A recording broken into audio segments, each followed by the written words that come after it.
The World Series, and Pius came and asked me, "Are you okay?" And I was like, "Forget about me. Did you catch it?" He goes, "Yeah." And I was like, "Oh yeah, let's go." Okay, that's why the smile. I was came just in. sad. I thought we lost the yeah, World Series. Nice. All right. Well, yeah. I don't want to keep you guys, man. Go enjoy the party. I love you guys, man. Thank you. All right. Thank you, Mook. All right, boys. So both of you guys hit essentially the homers that won the World Series. Months, your Savage right there. He's a reverse guy, so he's really harder on lefties. And I don't think anybody really saw him good. It wasn't like he's a really good pitcher, obviously. I'm not saying he's anything. But his slider was messy. I could not see it, bro. I was just swinging and missing. And you come up, but you get a splitter, though. Well, I mean, the splitter and the slider did the exact same thing. One was just slower, and they were spinning a little different. But, to me, and I said this in one of the hitters' meetings, I said I want to treat him like I'm facing a left-handed pitcher that's just throwing down sliders. So, that was my whole approach was like, okay, if I'm facing a lefty, this has got to start at me and it's got to be up. Because usually when you face a righty and the ball starts at you, you're jumping out of the way. Yeah, and, the first couple times I faced him, I did jump out of the way. I was like, ooh, I don't know what I'm looking at right here.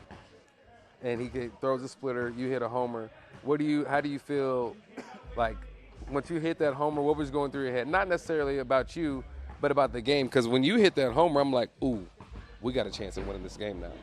I wasn't sure, I'll be honest. I mean, because I hit the home run, and the first, I'm sitting there in the box. Like, I know I got it, so I kind of walk out of it a little bit, and I'm like, I don't know how much emotion I should be showing right now. We're still down by one. I didn't want to be like when we were watching, the dude hitting the home run, and they're still down by 6 or whatever it was. So I was like, I don't know how much emotion I should be showing right now. Yeah. But then in the back of my head, I said, this at least guarantees Shohei gets up one more time. Yeah, which is huge. And so I was like, this gives us a chance. Mm-hmm. It's like it gets us closer, and it gives us a chance because I know Shohei's getting up one more time. And then obviously Miggy Rowe hits the homer. It's like when Miggy Rowe hit the homer, I'm like, we're gonna win this game. We're gonna backdoor and win this game, especially because Yoshi was on the mound. What's funny is I had this feeling all Game 7 that we were going to come back and win that game, but I had this feeling all Game 6 that we were going to find a way to lose that thing. That's weird. It was. We kept going 3 and out towards the end there, and I was like, the crowd's getting into us. We're going to lose this game. But then on the flip side, Game 7, I was like, we're going to come back. The crowd kept getting quieter and quieter. I was like, we're going to find a way to win this game. Yeah. And then Smitty, you come up, bro. You hit your homer. Obviously, you're not trying to hit a homer, but you're trying to make something happen. Boom, we got Bieber, who shoved against us. How was you feeling that situation, especially when you moved to hitting second, which was a smart move by Doc, because he needed someone to really hit behind Show, because they were walking Show every single time, and you come in and you doing your thing. Like, take me through like your thought process, and then you hit the homer. Yeah, I mean, I honestly prepared for Bieber earlier in the game. We had talked about it, in the meeting and like how I was going to kind of face him, and we faced him a few days prior. He threw me a couple of cutters, got me on some cutters, and all I was thinking was just stay up the middle. Get him in the air, stay up the middle, and just get on base and let Freddie do his thing. That's what I was thinking. And then you clipped it. What was as soon as you clipped it, what happened? Like the instant that you hit it, what went through your head? I'm just hoping it's getting far enough. Like, you thought it was hoping for a homer. I mean, how many balls we hit there that there was just came up like not as far as we thought. Yeah. Like constantly the whole series. Yeah. So I'm just like, please get out. Like, please, we need a run here. It's Game 7. It's sick, and then it goes. I'm like, holy cow! Like I just lose you were just it. running. Gave Woody a big high five, run around, waving the bullpen. Yeah. Come in, fired up for the guys, and then like. I just hear Kike in the back, hey, we got to get 3 more outs. I'm like, oh, yeah, like switching gears back to how the heck are we going to get 3 more outs? Yeah, it's Yoshi, but whatever. Yeah, how were you feeling? And you had to put the fingers down with Yosh. And that was kind of a tricky situation to get through. Yeah, you got Vlad leading off. And every pitch that you called in that Vlad at-bat that he hit the double, I'm like, that's a great pitch. Yeah, and then he dotted a fastball in. He kept taking it, too. So I didn't really have an idea where he was looking. Dude, I don't think anybody knew. Nobody knew. He was bobbing every time. Every time. Every single time we would bob. What he did that whole series was so impressive. Oh, my gosh. Sticking to his approach. you know, every and then he hits a double on the fastball and I'm like that. Yeah, he gets jammed. But what else would you? What else could you have thrown? Maybe a splitter, but like you don't want to walk him there. No, you don't want to walk him. His curve, like honestly, I thought about going curveball right there. He hadn't seen it yet that at bat. No, not that at bat, but you've gotten him on curveball. He was kind of zooing the curveball. Yeah. So I didn't want to like throw something uncompetitive. You know, we had jammed him a few times on some heaters. He just happened to pull it this time instead of hitting the center. Which is crazy. How? But whatever, doesn't matter.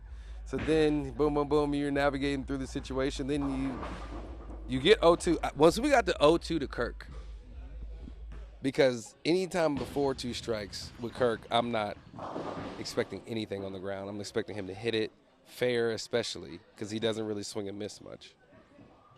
Then you got the 0-2. I'm like, I mean, I'm going for a punch out right there. Okay, you're going for a punch out. I'm like, we may get a chance to get a double play. Yeah. Because I didn't think he was going to punch out. No, I didn't think he was going to punch out, but punch out rate is that's really, the really mindset low. right there. Yeah. It's punch. You don't want to move in this ball, something happening. You want to punch out, 2 outs, get the next guy. That's what you're thinking. Okay. And then he hits it right to you. And then he hits the play. ground ball. I mean, when he got the 0-2 from my thought, I was like, he may be able to hit a ground ball now, but I don't know.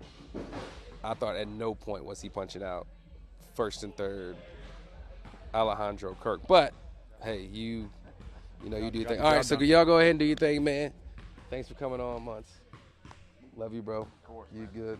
All right, boys. So I want to talk to you guys. You pitchers, man. You pitchers. I was talking to the other pitchers, and I was like, navigating that lineup seemed like it was really tough. And then in that 18-inning game, you did what you did. How, like, at what point were you like, man, I'm done, or it was adrenaline just flowing? Yeah, I mean, I don't think the adrenaline's really stopped, but yeah. Oh, okay. I think we could have kept going. I was glad to see Yama warming up there in the 19th for the 19th. Okay. Yeah, that was fun. You had you ever done anything like that before? Not as a reliever or as a professional all night. Really? So that was your first time with everything. You've never gone 4 before? Not in pro ball, no. I started like 4 games junior year of college, but yeah, Making you a starter now. I have a feeling. I think we got enough of you guys. Yeah, for real. That was nasty. So Glass, and then you come in and obviously you do your thing throughout playoffs. And you come in relief a couple times, and I remember asking you, like, did you like it? You said you liked it. So when you came in relief, I think the game 7, how many innings you pitch? I was 2 1/3 and 7, and then I got 3 outs game 6. How was that? Phillies, too. Did you enjoy the? It was cool. It's just you don't have as much time to think. I think it's different. It's just like starting. You have your whole thing. You prepare all day long. You're a little nervous throughout the day. You kind of have that like weird stomach feeling, which is like fun and annoying at the same time. But in the bullpen, it's just like you can be not warmed up at all, and then the phone rings, and you're just like, I'm ready. I'm ready to go. You throw 4 pitches. You feel good. You know, it's crazy because you were talking and stuff throughout the day. Yeah. And I'm like, damn, but he knows he's hot tonight, yeah, right? Yeah, like, it's different though. Okay, yeah.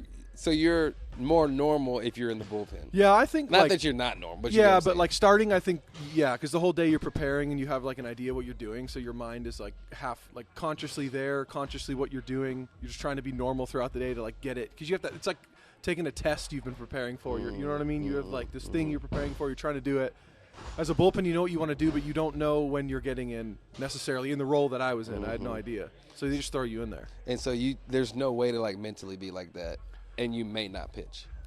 Yeah, I think that's probably the hardest part about the bullpen is like you're always like that, right? You're always like on edge, and then like sometimes you pitch, sometimes you don't. And I even talking to Kirsch too. It's just like I think you like lose weight and you burn so many more calories than you do as a starter. You're always on edge. It's like always like constant anxiety during the game. You're always moving around. It's just different. It's like the same thing once you get out there. It's pitching, but it's wild, like the differences between the two. How was it?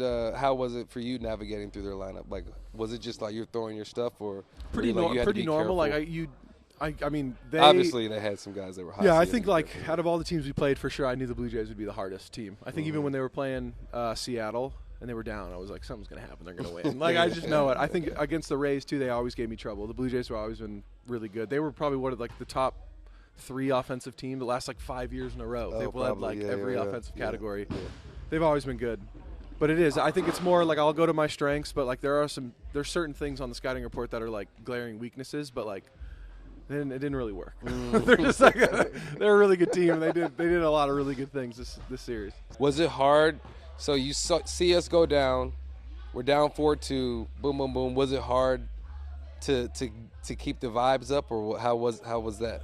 No, actually, you know what? I don't know if it was you that I said it to. As soon as Bo hit that homer, we went down 3-0. Yeah. I was like, it's about to be a wild game. Because, like, I never felt like we were out. We needed to just get punched in the face one time. Yeah. That was the one thing about the series I thought was it was always just neck and neck. It wasn't like they did something catastrophic where, like, we needed to answer. And I felt like that was what we needed in a weird way. It was like, all right, they're going to turn it on right here. And I remember saying that to JD. When they punched us in the face right there, you know what I think a low-key moment where we swung back was when Robleski hit Jimenez. And it wasn't because he meant to, but it was like, we're right here. Yep. And Robo right on the mound was like, we're in this. We say, we're in this effing game. He said, we're in this effing game before he walked off. And I felt like that was our swing back. Like, I agree, we did need to get punched in the face. Yeah, I just wanted to kind of talk to you guys, man. Thanks for Appreciate having me. Thanks, Mook. Thanks, dude. Thank you. Thanks for inviting us to your palace of a house. Yeah, This come is, on, bro. this is, yeah, it's a nice. This is story. insane. We got a nice Yeah, story it's over pretty here. nice. I worked hard for myself, boys.